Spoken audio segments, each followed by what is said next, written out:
할렐루야. 오늘 말씀 우리 베드로전서 2장 1절에서 10절 말씀, 거룩한 제사장이 그리스도이다라는 제목으로 여러분들과 함께 은혜를 나눠보고자 원합니다. 오늘 베드로 사도는 베드로전서 1장 23절에서부터 25절에서 성도들을 거듭나게 한 하나님의 말씀의 영원성에 대해서 말하면서 오늘 이 베드로전서 2장에서는 거듭난 성도들의 영적 성장을 위한 순전한 말씀에 대한 사모함에 대한 권면으로 시작하고 있는 것을 보게 됩니다. 예수 그리스도께서는 우리 그리스도인들에게 거룩한 제사장이 되기를 소원하고 계시는 것을 보게 되는데요. 그럼 거룩한 제사장이 되기 위해서는 우리가 어떻게 해야 하는지 오늘 말씀을 통해서 여러분들과 함께 살펴보고자 원합니다. 첫째, 거룩한 제사장이 되기 위해서는 여러분들은 먼저 악한 것을 버리는 자가 되어야 하는 것입니다. 이 순전하고 신령한 젖을 사모하기 위해서는 먼저 버리는 것부터 시작해야 함을 이 베드로 사도는 말씀에서 보여주고 있는데요. 오늘 베드로 사도는 2장 1절에 보면 그러므로 모든 악독과 모든 기망과 외식과 시기와 모든 비방하는 말을 버리고 그랬죠. 이 버리라는 권면은 이 옷을 갈아입을 때처럼 벗어버리라, 옷을 세탁할처럼 씻어버리라는 뜻입니다. 그러므로 베드로 사도는 벗어버리든 씻어버리든 우리에게 옛사람의 이 악독을 전부 제거하라고 권면하고 있는 것이죠.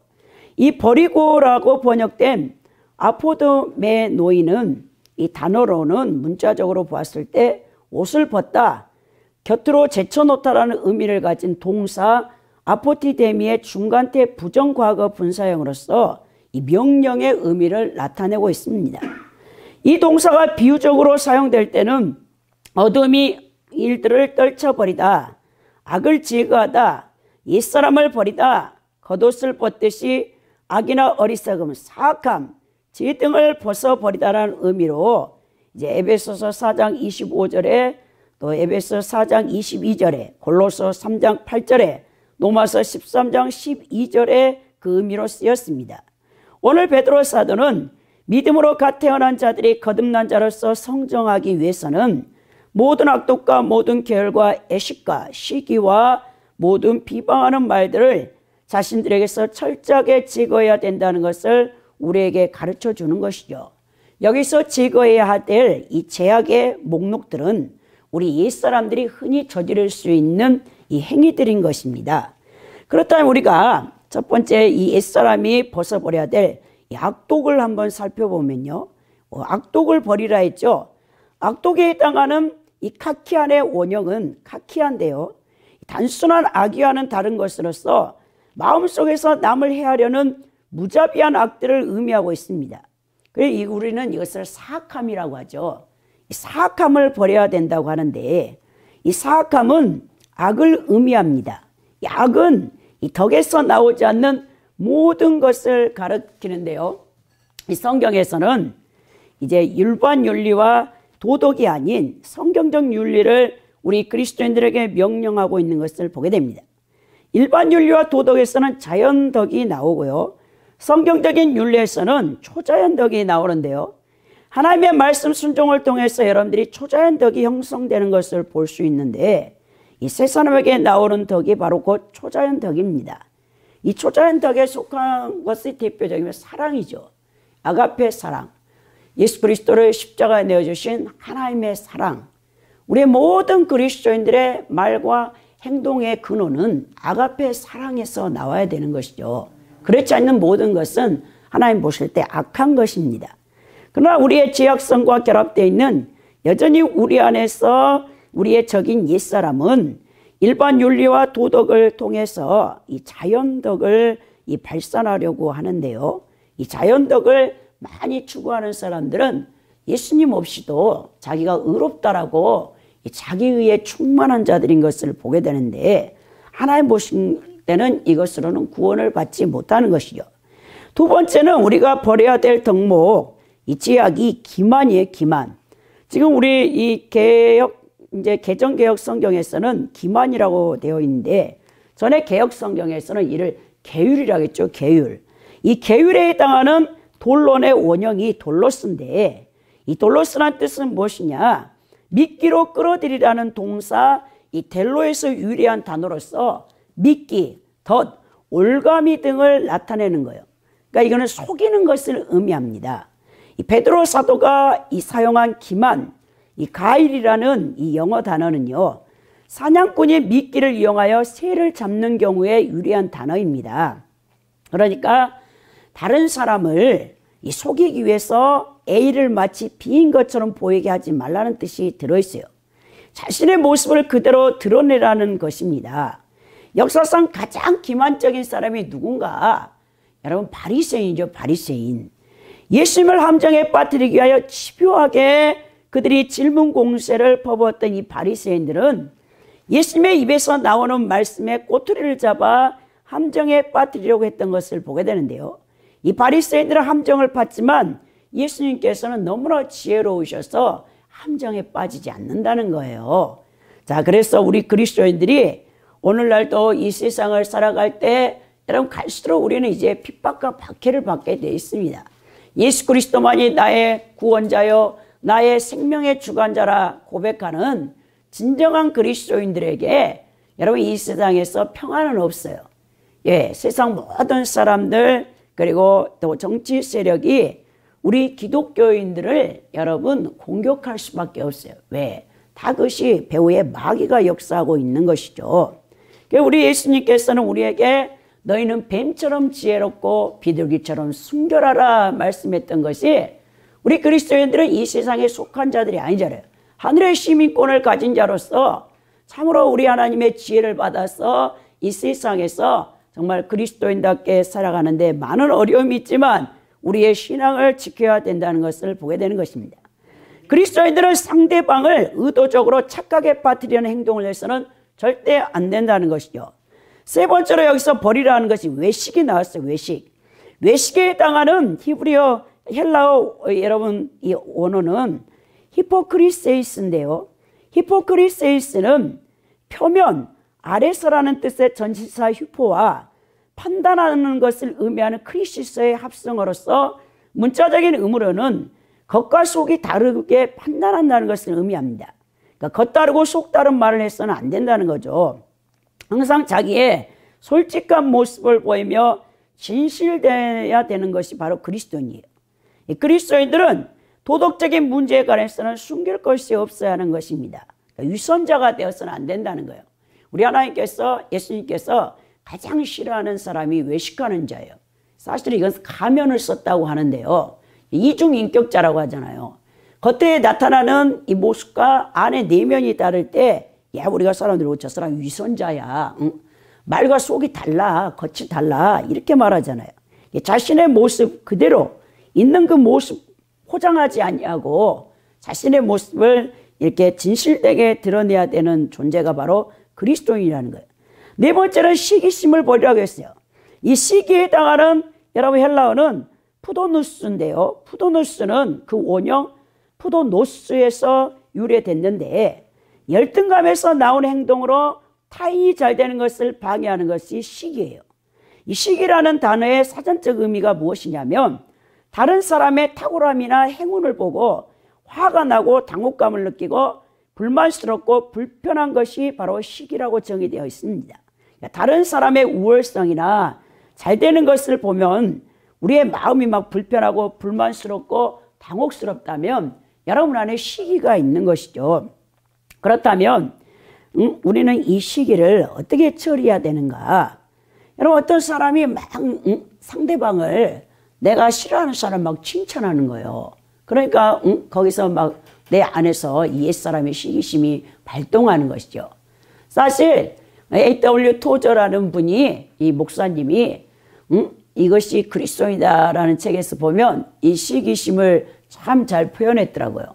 시기심은 왜 나냐 하면 이 같은 분야나 여러분 같은 이 재능을 갖고 있는 사람들끼리 이 부딪히는 것이죠. 근데 서로 영역이 다르면 시기심이 안 난다는 거예요. 그러니까 제가 만약에 피아니스트야. 피아노를 잘 치잖아요. 그런데 옆에 있는 사람은 화가야. 근데 화가는 그림을 그리는 사람이잖아요. 그러니까 재능이 다르잖아요.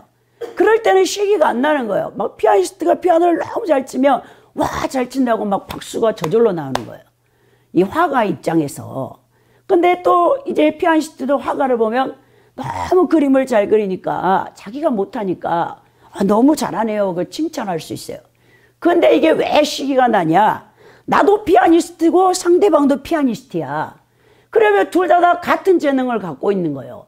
근데 이 사람은 너무나 월등하게 뛰어나게 잘해요. 근데 나는 아무리 노력을 해도 하루에 막 10시간씩 12시간씩 잠을 안 자고 이 피아노 연습을 해도 이 상대방을 탁월한 사람을 못 따라가는 거예요. 그럴 때 막 내 안에서 시기가 난다라고 이 A.W. 토저가 얘기하는 것을 보았는데요. 사람들은 그의 활동 영역과 동일한 영역에서 활동하는 사람에게 영예와 칭찬이 주어지면 마음의 불편함을 느끼는 경향이 있다라고 하는 것입니다. 그러나 성령께서는 우리에게 모든 시기심을 버리라고 말씀하는 겁니다. 그렇다면 어떻게 이 시기심을 버릴 수 있을까요? 예수님의 보혈과 성령의 능력으로 우리가 시기심이 일어날 때마다 주님 잘못했습니다. 그 더러움을 회개함으로써 우리가 씻어내야 된다는 것이죠. 다섯 번째로 오늘 베드로사서가 우리 옛사람 가운데 버려야 될 이 제목이 뭐냐? 이 모든 비방하는 말을 버리라고 했어요. 모든 비방하는 말에 해당하는 여러분 헬라어는 파사스 카탈랄리아스인데요. 이 카탈랄리아스는 뭐뭐를 대항하여 하는 말이라는 의미예요. 따라서 모든 비방하는 말은 온갖 종류의 중상모략이나 악담 등을 의미하며 이는 개인의 악의찬 마음에서 비롯된다는 것을 우리는 볼 수 있습니다. 이 비방하는 것에 이 속해 있는 종류로는 저는 험담이 있어요. 험담. 이 험담은 남의 이야기를 좋게 하지 않는 것이죠. 또 하나는 명성을 무너뜨리는 게 있어요. 또 하나는 뭐냐? 깎아내리다. 또 하나는 여러분 뒤에서 헐뜯다라는 이 표현들이 다 여러분 중상모략, 모든 비방하는 말에 속해 있는데요. 여러분 험담이라는 뜻이 무엇입니까? 영어 단어는 가십이라죠. 가십. 이 가십에는 명성을 무너뜨리는 사람, 다른 사람을 깎아내리는 사람, 뒤에서 헐뜯는 사람이라는 의미가 담겨져 있죠. 명성이란 뭡니까? 사람들에게 좋은 평판을 듣는 것이죠. 명성을 무너뜨리는 것이 무엇인가를 우리가 예로 들어보면 어떤 A라는 사람의 명성이 높은데 B라는 사람이 와서 그의 명성을 무너뜨리는 경우가 생길 수 있다는 것입니다. 이제 그런 경우를 B는 A의 명성을 잘라버리다라는 거 말할 수 있는데요. 마치 짐승의 뿔을 잘라 짐승의 기를 죽이는 것처럼 말입니다. 어떤 사람 가운데는 자기 앞에서 다른 사람을 칭찬한 말을 듣는 것을 굉장히 견디기 힘들어하는 사람들이 실제로 있는 것을 보게 됩니다. 그런 사람들은 꼭 이런 말을 해요. 물론 그 사람에게 그런 장점이 있지요 라고 처음에는 인정을 하는 것 같이 말을 해요. 그 다음에는 하지만 그게 그러나 이런 식으로 꼭 토를 다는 거예요. 그러고는 그 상대방의 단점을 한없이 열거하면서 그 사람의 명성을 무너뜨린다는 것입니다. 또 여러분 이 모든 비방하는 말에 이 깎아내리다라는 뜻을 포함되고 있는데요. 예를 들어서 A라는 사람이 B라는 큰 사람을 깎아내려 작게 만들려고 합니다. 남을 사정없이 깎아내려서 굴욕감을 안겨주는 것을 취미로 삼는 못된 사람들이 있는데요. 심지어 그리스도인들 중에도 이런 사람들이 많이 있습니다. 그들은 크게 보이는 사람을 작게 보이게 만들 때에 큰 기쁨과 희열감을 느끼는 것입니다. 어떤 사람이 어떤 일을 성취하려고 애쓰는 것을 보면 그들은 그 사람을 최대한 깎아내려야 한다는 사명감을 느끼는 거예요. 그들에게는 반드시 하나님께서 이 저주, 화가 있다라고 성경에는 말씀하시죠. 또 여러분 이제 뒤에서 헐뜯다라는 이 표현이 모든 비방하는 말에 속해 있는데요. 이 뒤에서 헐뜯다라는 말이 영어로 굉장히 재밌는데요. 백바이크라는 뜻이에요. 이 백바이트라는 뜻은 말 그대로 등 뒤에서 물어뜯는 것입니다. 만일 어떤 사람 앞에서 그를 헐뜯으면서 그 사람의 분노에 찬 눈빛과 두 주먹을 상대해야 하지만 여러분 뒤에서 헐뜯는 건 그럴 필요가 없잖아요. 몰래 전화로 그냥 남 뒷담말 하면서 헐뜯는 거. 다른 사람을 등 뒤에서 비난하는 것은 안전하기 때문에 사람들이 가장 많이 짓는 죄가 바로 뒤에서 헐뜯는 거, 험담하는 것이죠. 우리는 그리스도인으로서 교회 안에서 세상에서나 악독하고 시기하고 위선적이거나 남의 명성을 무너뜨리고 남을 뒤에서 헐뜯는 사람이 되어서는 절대 안 되는 것입니다. 우리는 예수님 믿기 전에 아무리 우리의 타락한 본성을 충족시키며 기쁨과 희열을 제공했던 이 더러운 지약의 쾌감과 속성을 벗어버리고 하나님의 생명을 확장해 나갈 수 있는 하나님 말씀에 순종하는 이 새 사람이 성장되도록 여러분들은 이 옛사람과 끊임없는 영적 투정에 힘을 써야 되는 것입니다. 사실 여러분 죄를 지을 때 희열이 있어요. 왜? 우리 옛사람은 그걸 좋아하거든요. 근데 그 성향을 끊어낸다는 것이 결코 쉽지는 않아요. 그러나 우리 예수님께서는 이것을 반드시 우리가 성화되어질수록 그 옛사람의 더러운 성품들, 지약을 끊어내라고 말씀하고 있죠. 바울 사도가 이 가정을 뭐라고 말씀했느냐? 이 세상의 모든 것을 배설물로 여겼노라고 고백했죠. 그런데 우리는 예수님을 믿고도 여전히 더러운 배설물인 이 세상의 것들을 사랑하며 육신의 정욕, 안목의 정욕, 이생의 자랑을 추구하는 옛사람의 탐욕에 사로잡혀 우리가 신앙 성숙을 이루지 못하는 것을 보게 되는 것입니다. 우리가 거룩한 영적인 제사장 그리스도인이 되기 위해서는 첫째는 이 악독한 것들 지약을 버릴 뿐만 아니라 두 번째는 베드로 사도가 적극적으로 우리에게 권면하는 게 뭐냐? 순전한 말씀을 사모해야 한다는 거예요. 그게 베드로전서 2장 2절에 기록되어 있는데요. 순전하고 신령한 것을 사모하라. 이는 그로 말미암아 너희로 구원에 이르도록 자라게 하려 함이라 그랬죠. 여러분, 모든 악독과 모든 기만과 외식과 시기와 모든 비방하는 말과 같은 죄들을 우리 성도들의 영적 성장을 더디게 하고 생명을 위협하는 어린아이들의 질병과 같은 것입니다. 이러한 죄들을 버리라고 충고한 베드로 사도는 적극적으로 우리에게 순전하고 신령한 젖, 즉 하나님 말씀을 먹고 성장하라고 가르치고 있는데요. 유대교에서는 이 토라를 젖에 비유하여 아이들이 젖을 먹으며 영양분을 공급받음으로써 영혼을 먹이며 영양분을 공급받는다는 이 말을 하고 있는 것을 보게 되는 거예요. 그러므로 베드로 사도가 순전하고 신령한 젖을 사모하라는 말씀을 통해서 전달하고자 하는 바는 이 갓난아이와 같은 거듭난 성도들, 핵심자들은 그들의 영혼에 영양분을 공급받기 위해서 그들에게 적합하고 가감되거나 섞인 것이 없이 순수한 하나님 말씀 듣는 것을 어린아이들이 엄마의 젖을 갈망하듯이 사모해야 한다고 우리에게 권면하고 있는 것을 보게 됩니다.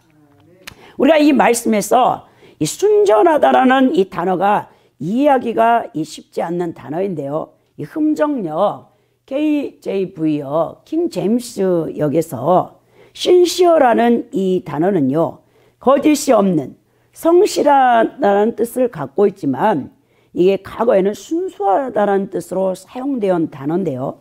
이 신시어라는 단어는 여러분들이 우유에 대해서 비유해 보면 쉽게 이해가 되는 것입니다. 어떤 우유 회사에서 이 광고를 하는 거예요. 젖소가 이렇게 팍 나와갖고 어떤 이제 예쁜 CF 모델이 우유를 들고 선전할 때 뭐라냐? 우리 회사는 이 순수한 우유만을 판매합니다라고 CF 광고를 이 TV에서 여러분들이 보았다고 합시다. 그 광고를 본 순간 우리는 즉시 그 뜻을 깨달을 수 있는 것입니다. 이 순수한 우유, 불순물이 섞이지 않은 100% 원유로 만든 이 우유라고 볼 때 그것은 불순물이 섞이지 않는 것이라는 뜻을 갖고 있는 것이죠. 이 순전한 젖은 불순물이 섞이지 않는 젖이라는 말입니다. 곧 우유에 물이나 다른 이물질이 섞이지 않았다는 것인데요. 이 베드로 사도는 불순물이 섞이지 않는 말씀을 먹고 우리에게 성장하라고 가르치는 거예요. 진리의 성경 말씀에 잘못된 해석, 그 잘못된 신학적 틀에서 해석되는 비진리나 비건전한 교리나 사상인 이 쑥물이라고 하죠. 이 쑥물을 섞어서는 안 된다라고 이 베드로 사도는 얘기합니다. 오늘 여러분 기독교 TV나 유튜브에서 방송되는 수많은 말씀들이 난무하는데요. 이 아모스 8장 11절에 아모스 사도가 아모스 선지자가 이런 말을 했어요. 주 여호와의 말씀이라. 보라 날이 이를지라. 내가 기근을 땅에 보내리니 양식이 없어 주림이 아니며 물이 없어 가람이 아니요 여호와의 말씀을 듣지 못한 기갈이라 라고 했던 것처럼 오늘날 수많은 기독교 방송을 통해서 말씀이 여러분 전파되고 있는데 그 말씀들을 가만히 들어보면요, 다 섞였어요. 비진리, 비교리가 다 섞여가지고 성도들이 여러분 영적 성숙을 이루지 못하도록 다 여러분 불순물을 집어넣는 것을 보게 된다는 거예요. 그 많은 말씀들, 그 말씀의 홍수 시대에 이 진정한 생수의 마실 물이 없다는 거예요. 진리의 말씀이 없다는 것이 문제인 겁니다. 정통 복음주의 말씀이라고 전하는 수많은 목사님들의 말씀에 세상에서 유행하는 인문주의 학문들을 접목시켜서 기독교 심리학이라든지 기독교 상담학, 이 번영신학, 이 불건전한 성령운동의 은사들, 신사도 운동, 치유신학, 뉴에이지 영성, 동양신비주의, 신신학, 잘못된 종말의 휴거운동, 세대주의 신학, 인간의 탐욕을 부추기며 고난과 환난을 기피하게 만드는 축복의 말씀들, 수많은 말씀에 여러분 이 신시어 순전한 말씀이 아닌 다 섞어버린 말씀이에요. 그 혼잡스러운 비복음과 비진리의 말씀들을 선포하여 그 기독교 방송을 듣는 수많은 성도들이 병들어 버렸어요. 그래가지고 신앙이 뭔지를 모르는 거예요. 우리가 왜 바른 신학적인 틀에서 형성된 바른 교회를 통해서 성경의 진리의 말씀을 바로 해석해야 하는가를 우리에게 다시 한번 그 중요성을 우리가 인정하고 나가야 되는데요. 마귀는요, 성도들에게 하나님의 순전한 진리의 말씀을 듣지 못하도록 해서 특별히 주의 종들을 미혹해요. 주의 종들을 미혹해서 잘못된 이 종교 생활을 통해 성도들을 구원받지 못하게 하는 거예요. 평생 교회를 떠나지 않는데 하나님 앞에 예배를 드린다고 하는데 이 잘못된 비진리의 말씀을 먹어가지고 그들이 거듭난 경험도 없고 성령을 체험한 적도 없고 결국 제3의 은총도 받지 못하고 수십 년 종교 생활하다가 다 지옥에 끌려가는 이 아픈 현실들을 우리는 알고 있는 거예요. 지금 21세기 현대 기독교는 무너져 내리고 있습니다. 지금 한국 교회는 무너져 내리고 있어요.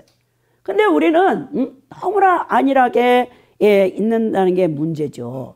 우리 정말 한국 교회를 놓고 우리가 밤잠을 설쳐대며 우리가 정말 중보자라면 하나님의 생명을 받은 자들이라면 우리가 눈물 뿌려 대신 회개하며 중보하지 않을 수 없는 상황이라는 것을 여러분들이 좀 깨달으시기를 원합니다. 오늘 세 번째 보면 너희도 산돌같이 신령한 집으로 세워져라 그랬어요. 베드로 사도는 주님께서 인자하시다는 것을 너희가 맛보고 체험했다면 너희의 체험은 인자하신 주님과 함께한 체험이라고 우리에게 3절에서 말씀하는 것이죠. 베드로는 편지 수신자들에게 네 가지를 강조하고 있어요. 하나는 뭐냐? 세상에서 너희가 나왔다. 또 하나는 너희가 멀어졌고 가까워졌고 모였다라는 것을 강조하는데요. 여러분, 이 베드로 사도가 주의 인자심을 체험한 너희들이 누구냐라고 정의할 때 너희는 첫째 세상에서 나온 자들이라 했어요. 우리 성도들은 세상을 교회 안으로 끌어들여서는 절대로 안 됩니다. 오히려 세상에서 빠져나와야 하는 것입니다. 여러분, 바다에 배가 떠가는데요. 이 바다 위로 떠가는 배는 여러분 절대로 바닷물이 들어와서는 안 돼요. 바닷물이 들어온 동시에 그 배는 침몰하게 돼 있어요. 교회라는 곳이 바로 그런 곳이에요. 지금 이 세상이라는 바다를 항해하고 있는 이 배에 여러분 세상에 이 잡생각들, 잡사성들이 들어와 버리면 교회인 이 배는 침몰하게 돼 있어요. 절대로 여러분 세상이 교회 안에 들어와서는 안 되는 거예요. 그래서 우리는 세속주의를 배격하는 것입니다. 그리스도인들은 세상에서 거룩하게 구별되어 이 소금과 빛의 복음에 합당한 삶을 살아야 되는 존재가 이 그리스도인이라는 것입니다. 그래서 교회라는 이 에클레시아라는 이 헬라어 단어가 뭐냐? 세상에서 여러분들을 하나님께서 선택하여 거룩하게 여러분들을 구별하여 교회 안으로 여러분 불러 모은 자, 회중이란 뜻이 바로 거기에 있는 거예요. 그래서 우리는 세상에서 나온 자들이고 두 번째로 정의해보면 그들이 멀어졌다라고 했어요. 이 멀어졌다라는 뜻은 성도들은 옛생활에서 멀어진 자들이라는 거예요. 우리의 옛생활과 옛습관이 무엇이었던 간에 성도들은 그것에 멀어져야 합니다. 그렇다면 우리는 무엇으로부터 멀어져야 합니까? 이 문제에 대해서는 사람마다 다 다르다는 거예요. 아무튼 그것이 무엇이든지 간에 하나님의 선하심과 인자하심을 맛보고 구원을 체험한 사람들이라면 옛 생활 방식에서 멀어져야 하는 것이죠. 예를 들어서 어떤 사람이 예수님 믿기 전에 거짓말을 너무 잘했어. 입만 열면 다 거짓말이야. 그런데 우리가 예수님을 믿고 거듭났다면 이 거짓말하는 생활 습관에서 멀어져야 된다는 거예요. 점점 멀어져야 돼요. 또 어떤 사람은 굉장히 음란한 것을 즐겼다. 그럼 우리가 정말 예수님을 믿었다면 여러분 그 음란에서 점점 멀어져야 돼요. 다 여러분 성화되어질수록 이 세상 것이 여러분들에게서 멀어져 나가게 돼 있습니다. 처음에 우리 하나님께서 저를 훈련할 때 예수님을 믿고 주님 첫사랑 때 우리 하나님이 어떻게 하시냐, 세상 친구들을 다 끊어버려. 한 사람도 자기가 가까이 지내지 못하도록. 왜? 이 거룩한 하나님의 사람으로 만들어야 되니까 교회 안으로 불러 들으셔가지고 거룩한 성도들과만 교제하게 하는 거예요. 그래서 세상 친구들과 단절되니까 세상으로부터 점점 멀어지잖아요. 그리고 이제 교회에 이 거룩한 하나님의 생활에 가까워지면서 우리 하나님을 섬기는 그런 사람이 된 것을 보게 되는 것입니다. 세 번째로 이제 보니까 주님과 가까워지게 되었다라고 말씀하는 거죠. 이렇게 여러분 옛 생활과 옛 생활 방식에서 멀어진 사람은 자연스럽게 어떻게 되냐? 주님과 가까워지게 되는 것입니다. 이제는 말씀 읽는 것이 즐겁고 기도하는 것이 즐겁고 찬송 드리는 것이 기쁘고 하나님 앞에 예배 드리고 싶어서 여러분 가슴에 막 불이 타는 거예요. 여러분들은 안 그러시니 모르겠지만 저는 그랬어요. 야, 제가 정말 그때 여의도 순복음교회를 가려면 우리 하나님께서 저희 집에서 2시간 반이 여러분 전철을 3번 갈았다고 버스를 한 번 갈았다고 갈 정도로 우리 어머니는 아프셨다고 했죠. 제가 10년을 우리 어머니가 주일날 예배를 드리러 가기 전에 토요일날 새벽만 되면 악한 이 귀신이 우리 어머니를 완전히 꼬꾸라뜨려 가지고 여러분 주일날 예배를 못 드리러 가게 한 거예요. 여러분 예배 드린다는 것은 영적 전쟁입니다. 그래서 그것을 이겨내기 위해서 얼마나 투쟁적인 이 영적 전쟁을 싸웠는지 몰라요. 한 번도 저는 주일 성수를 어겨본 적이 없어요. 우리 어머니를 업고 제가 모시고 갔어요.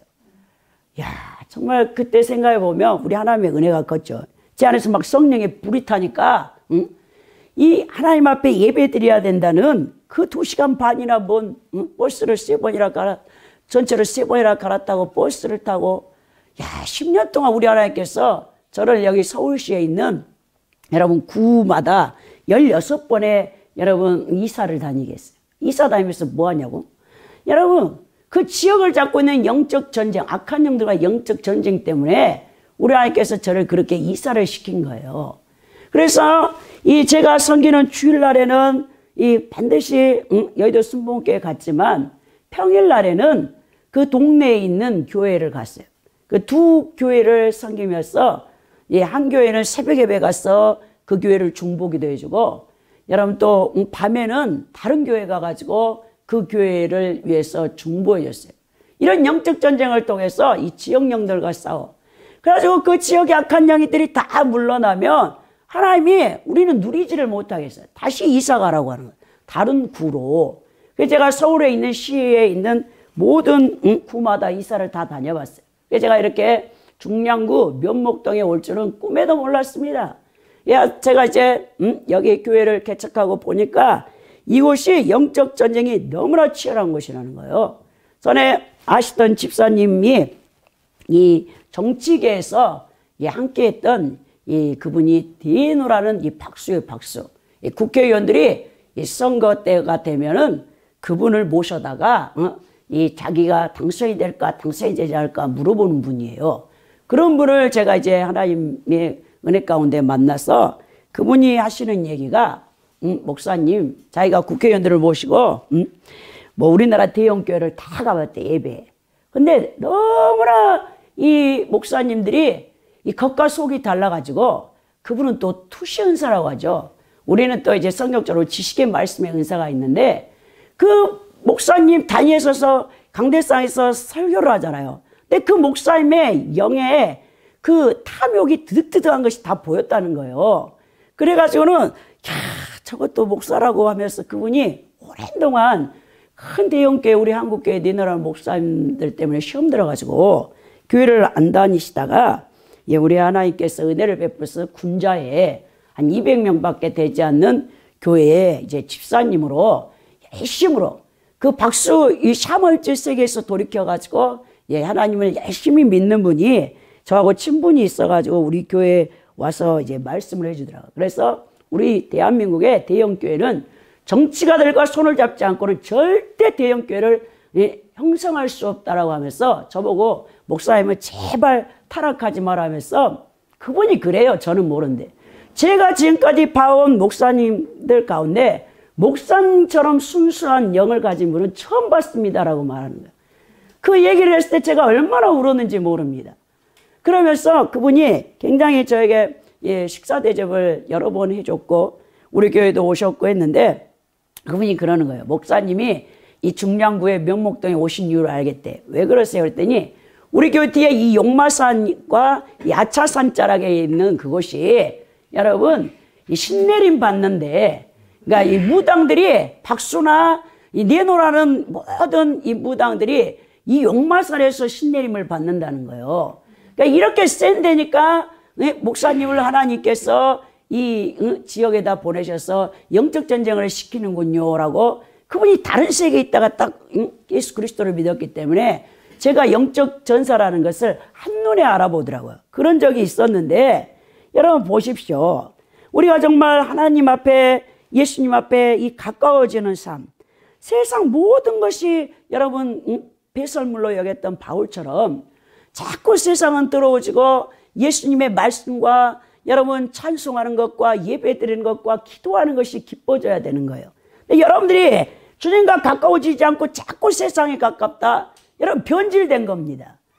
처음에 모든 사람이 여러분 성령을 통해서 거듭날 때는 굉장히 순수해요. 그러다가 어떻게 되냐? 타락해요. 변질된다는 거예요. 섞여버립니다. 그럼 여러분들의 신앙이 여러분 이제 타락의 길로 갈 수밖에 없어요. 그래서 여러분 처음과 끝이 같다는 것이 그렇게 힘든 거예요. 바울 사도가 성령으로 시작했다 육체로 마치는 자가 너무나 많다라고 그 얘기를 한 이유가 거기 있는 것입니다. 그러면서 이제 베드로 사도는 뭘 하냐? 서로 모였다라고 했어요. 그리스도께 가까이 가는 사람은 형제들에게도 가까이 가게 된다는 것입니다. 교회 공동체의 주요성이 여기에 있는 것인데요. 그리스도께 더 가까이 갈수록 우리는 예수님의 피를 함께 나눈 형제 자매들로서 더 가까이 가는 것은 당연한 일입니다. 이 그리스도인들을 모으는 방법이 무엇인지 압니까? 우리 성도들이 그리스도께 가까이 가면 우리는 자동적으로 교회 지체들끼리도 서로 가까워지게 마련입니다. 그렇기 때문에 나는 다른 사람들을 멀리하면서 혼자 신앙생활을 하겠다고 골방에 틀어박혀 있는 사람들은 기독교 신앙의 공동체 영성이 아니라 타종교에서 추구하는 개인 영성의 잘못된 신앙생활을 하고 있는 것입니다. 여러분, 이 세상에서 마귀가 파괴하고 싶은 딱 한 곳이 있어요. 그것이 어떤 기관이냐? 교회라는 곳이에요. 이 교회를 지상에서 없애는 게 마귀의 목적. 하나님을 예배하지 못하러 하기 위함이죠. 이 성도들의 모임을 피하려는 것이 마귀가 가장 노리는 여러분 일들이라는 것입니다. 여러분 예를 들어봅시다. 장작불이 막 모여서 홀홀 타고 있어요. 근데 장작불이 모였을 탈 때는 엄청난 화력을 나타내는 것이죠. 그런데 그 활발 타는 장작불 가운데 하나를 꺼내가지고 따로 떼어내 보세요. 처음에는 타는 것 같아요. 그런데 금방 시들어버리고 이 장작불은 꺼져버립니다. 소멸돼 버리는 거예요. 그 원리와 마찬가지예요. 우리가 이렇게 교회에 모여서 함께 공동체가 예배를 드리는 것을 우리 하나님께서는 너무나 기뻐하시는데 아무리 여러분들이 개인적으로 성령 충만하다 해도 여러분들이 한 달만 교회에 나가보지 않게 되면 여러분의 신앙은 완전히 바닥이 돼버립니다. 한 달도 못 갈 수도 있어요, 여러분. 그런데 계속해서 우리가 지금 교회에 주일 예배를 드리지 마라. 이 정부에서 코로나 바이러스라는 이 전염병 집단 이 슈퍼 전파지가 될까봐 이 교회를 주시하고 있다고 하는데요. 그건 명목상이죠, 여러분. 명분을 가진 것이죠. 그 배후에는 그 정부 세력을 잡고 있는 마귀가 이 한국교회를 완전히 짓밟아 버리려고 거기서 여러분 술책을 쓰고 있는 것이죠. 근데 이게 그 원인을 제공했던 게 이단 신천지를 통해서 왔고, 더 나아가서 신천지가 이 교회마다 들어와서 여러분 그 코로나 바이러스를 전파할까봐 대형 교회들과 중형 교회들이 먼저 여러분 자진해서 교회 문을 닫았어요. 이 하나님 앞에 드려야 될 이 성전 예배를 닫고 다 인터넷 온라인 예배로 대체하면서 자연스럽게 이제 정치 세력 이 배후에 무슨 생각이 나냐? 야, 쉽네. 이렇게 금방 교회가 스스로 문을 닫을 줄은 몰랐는데. 여러분 우리 이 일제 36년 치하에서도 6.25 전쟁 그 3년 그 여러분 옆에 사람이 죽어나가는데도 교회는 단 한 번도 한국 교회는 여러분 문을 닫은 적이 없었어요. 예배를 드렸던 곳입니다. 그러나 지금 현대 21세기 한국 교회는 완전히 무너져 내리고 있어요. 아무것도 아닌 거예요. 교회에서는 뭐 세계적인 그 교인 수가 많은 교회가 10개가 넘는다고 하잖아요. 근데 그 10개 넘는 대형 교회가 아무런 힘을 발휘하지 못하고 지금 우리 교회 같은 작은 교회들, 개척교회들이 하나님 앞에 주일, 성수, 성전 예배를 고수하고 있는데, 여러분 대형 교회가 문을 닫으니까 이 정부 세력은 이런 교회는 이 한순간에 다 폐지할 수 있다라고 생각하는 거예요. 근데 놀랍게도요, 제 동생이 굉장히 이 페이스북을 잘해요. 이 페이스북에서 올라온 내용을 얘기해 주는데요. 목사님, 이 서울이나 경기 지역에는 뭐 박원순 시장이나 뭐 이재명 이제 도지사가 이 뭐 교회 예배를 뭐 탄압하고 뭐 어떻게 하겠다 5가지 뭐 규칙을 지키라 쭉 나왔잖아요. 5가지 규칙을 보니까 입장 전 발열, 기침 등 코로나 관련 증상 유무를 확인해라. 2번째, 마스크를 반드시 착용시켜라. 3째, 손소독제 비치시켜라. 4째, 예배 시 신도간 2m 이상 거리를 유지해라. 5째, 식사 제공 금지 등이 포함되어 있잖아요. 사실 이 교회 문을 다 닫기를 바라지만 안 될 경우는 이 5가지 원칙을 준수해서 예배 드리는가 안 드리는가를 행정당국에서 지자체, 구청장, 구청의 직원들과 경찰이 대동해서 이제 2주 동안 어제 이제 정세균 총리가 담화문을 6시 넘어서 발표했잖아요. 2주간 총 집중해서 종교시설들을 이제 통제할 것이라고. 그런 것들을 다 보았더니 우리 여동생이 하는 말이, 목사님, 근데요, 이 경기도라 서울은 벌벌 떨지 모르지만요, 저 경북, 저쪽 부산 87%가 목사님 다 성전 예배를 드린대요. 여러분, 왜 그런지 아세요? 거기가 고신 측이 다 집결되어 있어요. 주기철 목사님의 후예들이 부산에 있는 고신대학교를 나온 그 목사님들은 이 정부에서 목에 칼을 댄다 해도 6.25 전쟁 같은 전쟁이 온다 해도 우리는 성전 예배를 폐지하지 않겠다라고 제가 지난번 설교에 여러분들에게 얘기했잖아요. 동일하게 지금도 87%가 성전 예배를 고수하며 대형교회 문 안 닫았어요. 그 정도로 여러분 신앙의 여러분 이 베이스가 있는 겁니다. 아무나 여러분 믿음을 사수할 수 있는 게 아니에요. 우리는 벌벌 떠는데 벌벌 떨 필요가 없다는 거예요. 히브리서 10장 24절 25절에 보면 서로 돌아봐 사랑과 선행을 격려하며 모이기를 피하는 어떤 사람들의 습관과 같이 하지 말고 오직 고나여 그날이 가까이 보임이 볼수록 더욱 그리하자라고 그랬죠. 그리하여 교회 공동체를 통해 그리스도의 장성한 믿음의 분량에 이르기까지 우리 성도들의 영적 성장과 성숙을 시켜내는 것은 오직 교회밖에 없다는 거예요. 그래서 성도들이 모이는 교회가 중요하고 성도들의 코이노니아 교제가 그렇게 중요한 것입니다. A.W. 토저가 이것이 그리스도이다라는 책 페이지 125페이지에서 만일 당신이 예수님과 함께 있다면 당신 주변에는 예수님의 사람들이 있게 될 것이다. 따라서 우리는 성도들의 교제를 우리 삶의 매우 중요한 부분의 하나로 만들어야 한다.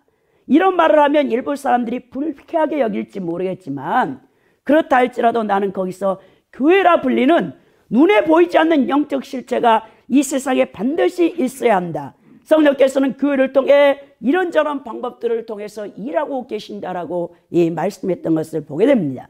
이 베드로 사도의 편지의 수신자들은 세상에서 나왔고 그들의 옛날 생활에서 멀어졌고 그리스도께 가까워졌고 서로 모였다라고 그리스도인이 어떤 사람들인가를 정의했습니다. 베드로 사도의 말에 따르면 성도들은 산돌이신 예수께 나아가는 존재들입니다. 구약의 이스라엘 백성들은 세상의 어떤 나라보다 하나님을 의식하며 사는 민족이었습니다. 이스라엘 민족에게는 오직 하나님에 대한 법만이 있었습니다. 구약 성경이 이스라엘의 법전이었고 이스라엘의 제사장들과 서기관들이 그 나라의 관리들이었고 대제사장이 그 나라의 지도자였습니다. 하나님에 의해 기름 부음 받은 왕이 그 나라를 다스렸던 것을 보게 됩니다. 이것을 우리는 이스라엘은 신정국가라고 명칭하고 있는 것이죠. 이스라엘 민족은 세계 역사상 그 어떤 민족보다도 하나님만 한 분만을 의식하며 살았던 민족이었습니다. 이스라엘만큼 하나님을 생각하며 살았던 민족은 역사상에 없는 것입니다. 여러분, 이 산돌의 의미가 무엇입니까? 이스라엘 민족에게는 성전 건물이 있었지만 그것은 생명이 없는 돌들로 쌓아 올려 만든 것이죠. 그것은 죽은 성전이었어요. 하나님께서는 그것이 죽은 성전이라는 것을 잘 아셨습니다. 그 성전 안에 살아있는 유일한 것이 있다면 여러분, 순금, 정금으로 된 여러분 속죄소 위에 이 법궤에 그 구름 날개들 사이에 여러분 그 법궤가 여러분 하나님의 임재를 상징하잖아요. 그곳이 살아있는 곳이에요. 우리는 그것을 셰키나라 하는데 이 셰키나는 성경에는 나오지 않는 이 단어인데요. 이 많은 유대인들 문헌들의 하나님의 임재를 표현하는 단어가 셰키나예요. 그래 그룹들 날개 사이에 하나님이 임재해 있다. 여러분 그 구약의 이스라엘 백성들이 늘 희생제사를 드렸던 그 성막이나 성전에는 다 죽은 것이지만 이 구름 날개가 있는 법궤만이 살아있는 곳이었죠. 성전 자체는 죽은 것이었습니다. 이 사실을 잘 아셨던 예수님께서는 성전의 돌들을 가리켜 너희가 이 모든 것을 보지 못하느냐라고 말씀하시며 내가 진실로 너에게 이르노니 돌 하나도 돌 위에 남지 않고 다 무너뜨려지리라. 마태복음 24장 2절에 말씀하셨죠. 헤롯이 지은 46년 동안 그 화려한 헤롯 성전에 그 돌 하나도 남지 않냐고 다 무너질 것을 예수님이 예언했는데요. 이 예수님의 말씀이 AD 70년 로마 티투스 장군에 의해서 예루살렘 성전이 초토화되어진 것을 보게 되죠. 그러나 이제 우리 신약 성도들에게 산돌이라고 칭하는데요. 산돌은 부활하신 예수 그리스도의 이미지에 담겨 있는 것을 알 수 있는데요. 베드로 사도는 부활하신 예수 그리스도와 연합한 자들 역시 산돌이 된다라는 사실을 우리에게 알려주었습니다. 예수님께서 베드로 사도를 통해 새 성전, 즉 신령한 집, 베드로전서 2장 5절에 나와 있는 이 신령한 집은 살아있는 돌들로 만들어진 성전이라고 말씀했는데요. 그것들은 곧 성도들의 연합이며 그 성도들의 모퉁이가 여러분 그 성전의 모퉁이 머릿돌이 그리스도가 되기 때문에 그렇습니다. 그 성전을 구성하는 돌들은 제사 안 받고 영생의 선물을 받은 형제 자매들입니다. 그것들이 곧 살아있는 돌들이라는 거예요. 교회의 머리는 즉 예수 그리스도께서는 산돌이시듯이 교회의 성도들 역시도 산돌입니다. 그래서 성전을 이루는 구성원들 성도들을 살아있는 돌이라고 우리 하나님께서는 명칭하고 있는 것을 보게 됩니다. 이 베드로 사도는 하나님의 새 생명을 얻은 성도들이 그 상태에서 만족해서는 안 되고 이 신령한 집으로 세워져 가야 한다고 권면하는데요. 바로 그리스도인들을 제사장직에 연결시켜서 성전, 곧 교회의 구성원을 이루어 가야 한다는 교회를 여러분 기르어 간다는 것을 말하고 있는데요. 즉 세례를 받고 그리스도와 연합된 성도들은 하나님의 참된 성전, 곧 교회를 이루어야 한다는 것을 말하고 있습니다. 그래서 헬라어 원문에서 산돌은 복수형으로 여러분 되어 있고 신령한 집은 단수형으로 표기를 했는데요. 그것은 여러 성도들이 협력하여 하나의 예수 그리스도의 교회를 이루어 가야 한다는 뜻이죠. 이 사실을 통해서 우리 그리스도인들이 구원받은 목적이 무엇인가를 분명히 말해주고 있는데요. 그것은 바로 그리스도의 몸으로 채워져 가야 한다는 것을 말씀해주고 있는 것입니다. 그래서 고린도후서 6장 16절에 우리는 살아계신 하나님의 성전이라 이와 같이 하나님께서 이르시되 내가 그들 가운데 거하며 두루 행하여 나는 그들의 하나님이 되고 그들은 나의 백성이 되리라 했죠. 여러분 그리스도인들은 각자가 제사장이에요, 여러분. 사도 베드로는 바울이 말한 것과 유사하게 바울이 로마서 12장 1절에 우리는 거룩한 선 제사를 드리는 자들이라 했잖아요.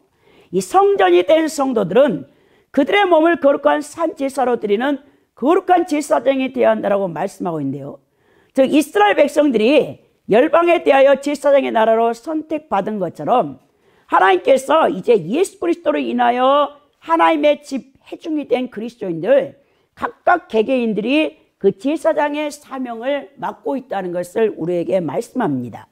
새 반석 되시는 예수 그리스도를 중심으로 지어진 하나님의 집의 기능이 무엇입니까? 바로 여러분 이 제사장들이 우리 자신들의 바로 성전이잖아요. 여러분들은요 이 돌로 만들어진 성전이 아니에요. 여러분 안에는 거룩한 성령이 거하시는 전이에요. 전. 그래서 신약의 성전은 움직이는 성전이고 돌아다니는 성전, 신약의 성전을 이루는 성도들은 그들 자신 자체가 제사장이 돼야 되는 거예요. 그래서 루터가 만인 제사장설을 얘기했죠. 자, 하나님이 기쁘게 받으실 신령한 제사를 드리는 거룩한 제사장들이 돼야 되는데요. 이 베드로 사도는 짐승을 잡아드리는 구약적 의미 내지 그와 유사한 차원의 의식적 제사나 희생 제사를 얘기하는 것이 아니에요.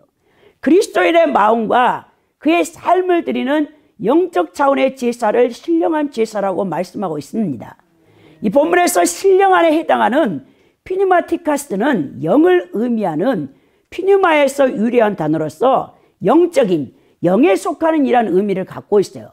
영에 속하는 제사, 곧 영적인 제사는 성령의 감동하심을 따라 하나님께 드리는 신약 예배를 의미하고 있죠. 예수님께서 이제 사마리아 여인과 말씀을 나눌 때 예배의 정의를 정확하게 해주는데요. 요한복음 4장 23절 24절에 그러므로 우리는 예수 그리스도로 우리가 이제 하나님께서 기뻐하시는 거룩한 산 예배를 드려야 된다겠죠. 바울 사도가 로마서 12장 1절에서 너희 몸을 하나님이 기뻐하시는 거룩한 산 제사로 드리라. 이는 너희의 드릴 영적 예배냐라고 말씀했던 것처럼 우리는 살아있는 몸으로서 거룩한 삶 사는 자체를 예배라고 말하고 있어요. 히브리서 기자는 그 예배를 뭐라 하냐면 히브리서 13장 15절에서 16절에 보면 그러므로 우리는 예수로 말미암아 항상 찬송의 제사를 하나님께 드리자. 이는 그 이름을 증언하는 입술의 열매니라. 오직 선을 행함으로 서로 나누어 주기를 잊지 말라. 하나님이 이 같은 제사를 기뻐하시니라라고 말씀하면서 이 같은 증거를 볼 때 신약시대의 성도 개개인이 제사장으로서 드리는 신령한 예배가 어떤 예배냐? 찬미와 또 선행과 구제와 거룩한 삶을 살아 드릴 때 그게 바로 하나님이 기뻐하시는 제사임을 우리에게 보여주고 있습니다. 이러한 신약시대의 신령한 제사는 구약시대의 희생제사에 비춰볼 때 전혀 생소한 것이 아니에요, 여러분. 구약 이스라엘 백성들에게 하나님께서 명하신 제사의 여러분 본질은 뭐냐? 토라, 율법서와 시편 그리고 선지서들을 통해서 분명하게 말씀하고 있는데요. 하나님께서 기뻐하시는 제사는 외적인 형태의 짐승을 잡아드리는 피제사, 희생제사보다는 상하고 통회하는 심령, 찬양과 감사, 공의와 정의를 행하며 긍휼을 베푸는 마음이라고 구약시대의 제사의 본질이나 신약시대의 여러분 신령한 제사나 동일한 것인 것을 우리가 보게 되는 거예요. 이러한 사실을 통해 알 수 있는 것은 하나님께서 이스라엘 백성들에게나 신약 성도들에게 요구하셨던 제사의 본질과 목적이 인간의 진실된 마음과 거룩한 삶이었다는 것을 우리는 다시 한번 깨닫게 되는 것입니다. 여호와 하나님께서 구약시대 이스라엘 백성들에게 짐승 제사를 명하신 것은 흠없는 제물에 자신의 죄를 전가하고 그 무고한 짐승이 자기를 대신해서 죽는 것을 보면서 다시는 이와 같은 죄를 범하지 않는다. 율법을 어기는 이와 같은 죄를 짓지 않고 하나님의 율법, 토라 계명을 더욱더 잘 지키는 그들의 거룩한 삶을 원하셨다는 것을 보게 되는 것입니다. 근데 이스라엘 백성들이 하나님의 제사의 본질을 잃어버리고 무조건 갖다 짐승 잡아다가 피만 갖다 드리는 거예요. 그러니까 우리 하나님께서 너의 피제사가 지겹다 이것들아. 응? 나는 피를 좋아하는 여호와 하나님이 아니라는 거예요. 여러분, 피제사를 드릴 때 그들이 깨달아야 되는 건 뭐냐면, 내가 이런 하나님의 율법 토라 계명을 어겨서 내가 이 짐승같이 각을 띄워져서 죽어야 하는데, 응? 내 대신 이 짐승이 죽는구나 하면서 통회하며 자복하면서 다시는 이 같은 죄를 짓지 않아야겠다라고 결단하며 다시는 여러분 그 죄를 여러분 짐짓 죄를 짓지 않는 것이 목적이었다는 것을 우리 하나님이 보여주고 있다는 것입니다. 이러한 구약시대의 제사 정신의 본질을 알았던 예수님 오시기 전에 메시아를 대망하던 쿰난 공동체가 있었어요. 그 쿰난 공동체에 세례 요한이 속해 있던 에세네파가 있었는데요. 이 에세네파들이 어떤 사람들이었냐면, 그 당시에 헤롯 성전 대제사장과 제사장들이 가증한 짓을 하고 있었잖아요. 그 예루살렘 성전을 등지고 사막으로 들어가서 그들은 하나님의 구약의 토라와 시편과 선지서에서 말씀했던 율법을 준수하는 삶을 살았죠. 그 에세네파 또 세례 요한과 쿰난 공동체가 그들이 주장하기를 올바르게 드려진 기도는 짐승의 희생제사 없이도 연락될 수 있으며, 진리와 정의를 따라 바로 행하는 삶은 자발적으로 드리는 예물과 같이 연락될 것이다라고 그들은 그것을 알고 있었습니다. 그들은 희생제사의 진정한 의미를 이해하고 있었던 것을 보게 됩니다. 그래서 세례 요한이 약대와 여러분 이 석청 그리고 이 식물을 먹으면서 구별되면서 외쳤잖아요. 예수님 오시기 전에 그 초림하실 예수님의 길을 닦았던 세례 요한이 속한 이 공동체가 여러분 쿰난 공동체가 에세네파가 하나님의 제사의 본질이 뭐라는 것을 분명히 알고 있었어요. 이 공동체를 통해서 알 수 있듯이 예수 그리스도의 영원한 속죄 제사가 드려진 이후로부터 신약시대의 교회는 더 이상 구약적 의미의 짐승 희생 제사를 드리지 않게 되었고, 예배 시 성찬식을 비롯한 영적 예배, 또한 거룩한 삶을 통한 영적 예배로 하나님께 나아갔던 것을 보게 됩니다. 하나님께서는 바로 진리의 말씀, 이 알렉데이아인데요, 그리고 성령, 피우마에 의해 드려지는 거룩한 예배를 받으시는 거예요. 이게 요한복음 4장 23절에 24절에 기록되어 있는데요. 아버지께서 참되게 예배하는 자들은 영과 진리로 예배할 때가 오나니 곧 이때라.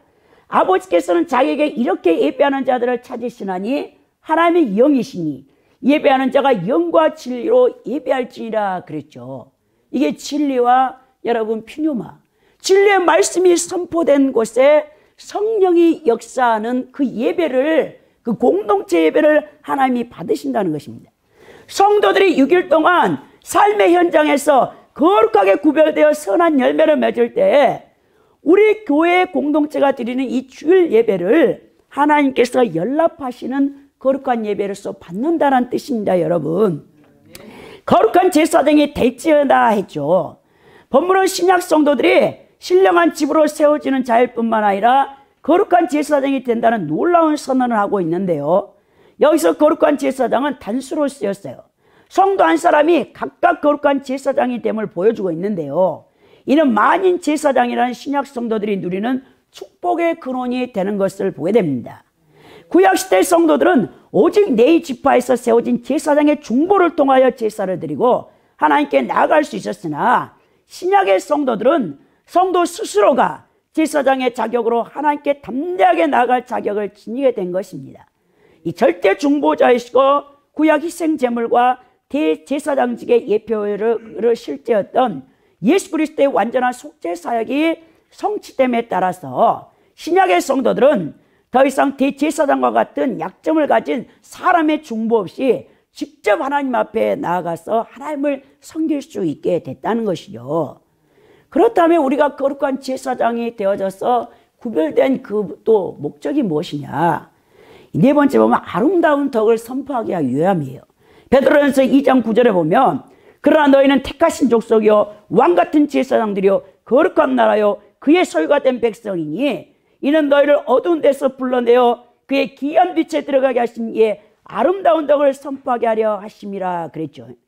이 만인 제사장의 근거가 되는 본 구절에서 베드로는 보배롭고 요긴한 모퉁이 돌이신 그리스도를 믿는 하나님의 백성들의 신분적 특권에 대해서 네 가지로 언급하는데요. 그 성도들의 영광된 특권을 보여주는 이 구절이 출애굽기 19장 5절에서 6절의 말씀을 인용했습니다.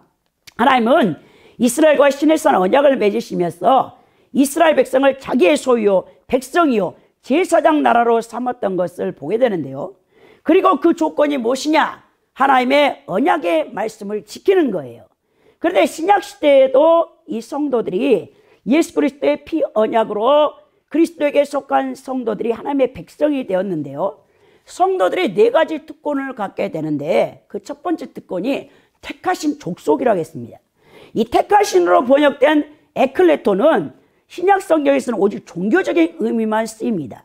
이 형용사는 하나님에 의한 예수 그리스도의 이 선정, 선사들을 이 선정하는 것, 그리스도를 믿는 사람들의 선정에 대해서만 사용됐던 단어예요. 이 특권을 받은 것이죠. 우리가 그리스도인이 되고 하나님의 자녀가 되었다는 것은. 두 번째 특권은 우리 그리스도인들에게 어떤 특권이 주어졌나? 왕 같은 제사장입니다. 이 바실레온 히에라투마라고 하는데 왕의 종기를 부여받은 제사장직을 의미합니다. 왕인 동시에 제사장 직분을 가지고 있는 이러한 종기와 모습은 예수 그리스도의 전형적인 모습이었죠. 그런데 구약시대에도 있었죠. 아브라함을 축복했던 가나안 살렘 왕인 멜기세덱이 바로 왕이면서 제사장의 역할을 감당했던 사람인데요. 창세기 14장 17절에서 20절에 나옵니다. 그래서 아브라함이 11조를 멜기세덱에게 바치는데요. 성도들이 바로 이러한 영예를 누릴 수 있게 되는 것입니다.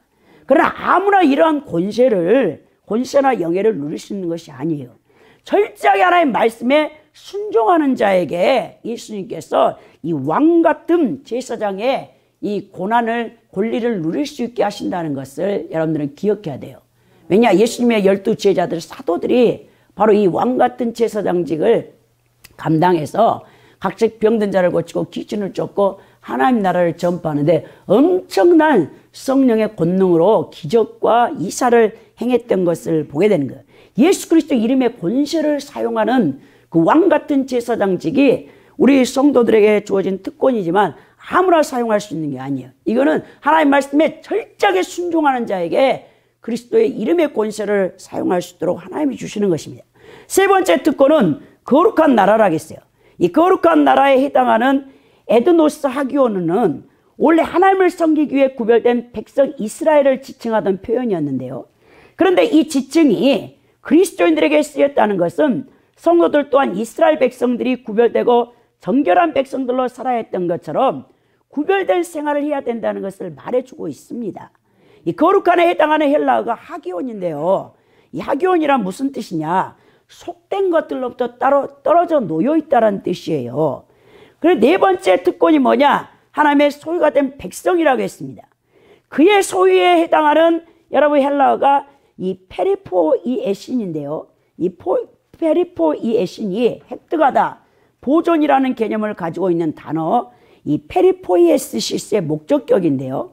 하나님의 소유가 된 백성이라는 뜻은 하나님께서 성도들을 특별히 자기 백성으로 삼으시고 그들을 모든 환난에서 건지시고 예수님의 심판날까지 지키시고 보존하여 지키신다는 개념이 들어있습니다. 이처럼 성도들을 하나님의 소유된 백성으로 삼기 위해서 예수님께서 십자가에서 피를 그 대가로 지불하셨죠. 예수 그리스도의 고귀한 피가 그 대가로 지불되었다는 그 사실 하나만으로도 하나님의 소유된 그 특권의 가치를 우리가 짐작할 수 있는데요. 하나님께서는 죄와 사망, 그 마귀의 소나기에서부터 불러내어 하나님의 자녀로서 특권과 거룩한 제사장으로서의 특권을 우리 그리스도인 성도들에게 부여해 주셨습니다. 근데 그 특권의 목적이 무엇이냐 보니까 그의 기이한 빛에 들어가게 하신 이의 아름다운 덕을 선포하게 하려 하시기 위함이라 그랬어요. 성도들에게 이러한 엄청난 특권을 주신 목적은 성도들의 삶과 말을 통한 복음 전파에 있다는 것입니다. 이 본문에 아름다운 덕을 해당하는 헬라어가 아레타스인데요. 이 아레타스는 탁월하다, 덕스러운 태도, 미덕을 의미하는 아레테의 목적격 복수형이에요. 이게 70인역의 이 셉투아진트 역에서는 이것이 이 단어가 이사야 43장 21절에 이 찬송이라는 의미로 쓰여 있는데요. 바로 성도들이 자랑하고 전해야 될 예수 그리스도의 십자가의 죽음과 이 부활의 이 복음의 말씀을 선포하기 위해서 우리 그리스도인들에게 이 네 가지의 이 제사장적이며 왕적인 그리고 그의 소유된 택하신 백성으로 우리를 이 특권을 삼아 주셨다는 것이죠. 그래서 이 선전하게 하다라는 말이 이 가슴에 와 닿는데요. 이 선전하게 하다라는 뜻은 입 밖으로 발설하다, 널리 선언하다, 선포함으로써 알리다라는 뜻을 갖고 있습니다. 하나님께서는 당신의 복음을 그의 소유된 백성들이 입을 벌려 널리 선포하도록 그리스도인들을 구원하신 목적이고요. 그러므로 성도들에게 전도와 선교는 필수이며 의무라는 거예요. 성도는 하나님께서 부여하신 이런 특권을 사용하여 전도의 힘을 써야 되는 것입니다. 그래서 바울 사도가 때를 얻든지 못 얻든지 이 복음을 전파하라라고 우리에게 명하셨는데요. 지금은 참 교회가 이 복음 전파가 어렵죠. 왜냐, 갈수록 우리는 이제 교회가 여러분들은 부흥하면서 이 부흥을 꿈꾸는데, 이 부흥보다는 갈수록 이제 교회는 핍박과 박해를 받는 시대가 왔어요. 그래서 우리의 신앙은 정말 이제 예수님의 재림 때가 가까울수록 교회는 환난을 또 핍박을 박해를 받게 되는데 하나님께서 그걸 허용하는 것입니다. 2000년 교회사 가운데 이제 우리가 말씀의 지말에 살고 있는 7년 대환란 들어가기 직전에 우리의 성도들, 이 교회상으로 보면 소아시아 7교회 가운데 라오디아 교회에 속해 있는 21세기 현대교회, 뜨겁지도 않고 차지도 않는 이 미지찌근한 세균이 가장 좋아하는 상태에 머물러 있는 교회에 우리 하나님께서 우리에게 환난과 박해를 통해서 잠자고 있던 주의 종들과 성도들을 깨우기 위해서 우리 하나님이 이걸 다 허용하신 것이죠. 이 기독교는 핍박과 박해를 받을수록 강해집니다. 절대로 여러분 이 세상에서 망하지 않는 한 곳이 있다면 교회. 그것이 마태복음 16장 19절에서 이제 반석 위에 여러분 베드로 사도의 주는 그리스도시요 살아계신 하나님의 아들이시다. 그 신앙 고백 위에 내 교회를 세우리니 음부의 권세가 해하지 못한다라고 했어요. 여러분 우리 성도 한 사람 한 사람이 다 교회입니다. 보이지 않는 여러분 비가시적인 교회, 무용교회, 우리가 성령의 세례를 통해서 우리가 하나가 되어서 하나님이 가실 거룩한 성전으로 지어져가는 거룩한 이 처소가 지금 우리가 완성되어 가는 과정 가운데서 너무나 불순물이 많이 섞여 있는 거예요. 우리 안에도. 우리 하나님께서는 이 풀물불 같은 용광로, 환난과 박해를 통해서 그 여러분 안에 섞여 있는 여러분 그 더러운 불순물들을 다 제거하시기 위해서 우리 하나님이 이런 박해를 통해서 여러분들을 정화시키는 과정 가운데 필요한 거예요. 교회 구성원들은 자신들을 구원하신 하나님께서 자신들을 어떻게 영적인 어둠에서 끌어내어 빛 가운데로 인도하여 내셨는지를 묵상하면서 세상 가운데 예수 그리스도의 증인된 삶을 온전히 살아가는 것이 무엇보다 중요하다는 것을 여러분들은 알아야 되는 것입니다. 이 갈수록 교회는 세상 세력과 마귀에 의해서 박해를 받게 될 것입니다. 그 절정은 적그리스도가 다스리는 7년 대환란 때 최고조에 이를 것이죠. 그래서 요한 사도가 환난 이 성도들에게 이 성도들이 이 승리하는 비결이 뭐냐인데 거기서는 여러분 적그리스도에 의해서 살아남는 게 아니고 순교예요. 순교가 이 성도들의 여러분 승리라는 것을 요한 사도는 우리에게 요한계시록에서 분명하게 제시하고 있다는 거예요. 그러니까 우리가 두려워할 필요가 없죠. 오늘 결론적으로 거룩한 제사장이 그리스도인데 우리는 먼저 세상과 옛사람에 속해 있는 더러운 지혜들과 악의 요소들을 다 내어버린 일에 힘써야 될 것입니다. 더 나아가 영적 성수, 성화되어지기 위해 적극적으로 하나님의 선하고 신령한 젖을 삼아야 되는 것입니다. 또한 구원받은 성도들이 부활하신 그리스도와 연합된 산 도림을 깨닫고 교회 구성원들이 함께 하나님의 거하실 처소 곧 신령한 집으로 지어져 가야 하는 것입니다. 더 나아가 택하신 족속이요 왕같은 제사장이요 거룩한 나라요 그의 소유된 백성으로서 아름다운 덕을 선전하기 위해 구원받은 성도들의 특권과 복음 전파의 의무를 우리가 감당해야 된다는 것입니다. 우리는 복음 전파가 점점 더 어려워지는 시대에 접어들고 있습니다. 우리는 지금 종말의 때를 살고 있습니다. 우리 자신의 신앙을 지킬 뿐만 아니라 우리 주변의 가족들과 이웃들과 직장 동료들, 더 나아가 열방을 향해 복음 전파에 힘쓸 수 있기를 예수님 이름으로 부탁드립니다. 할렐루야.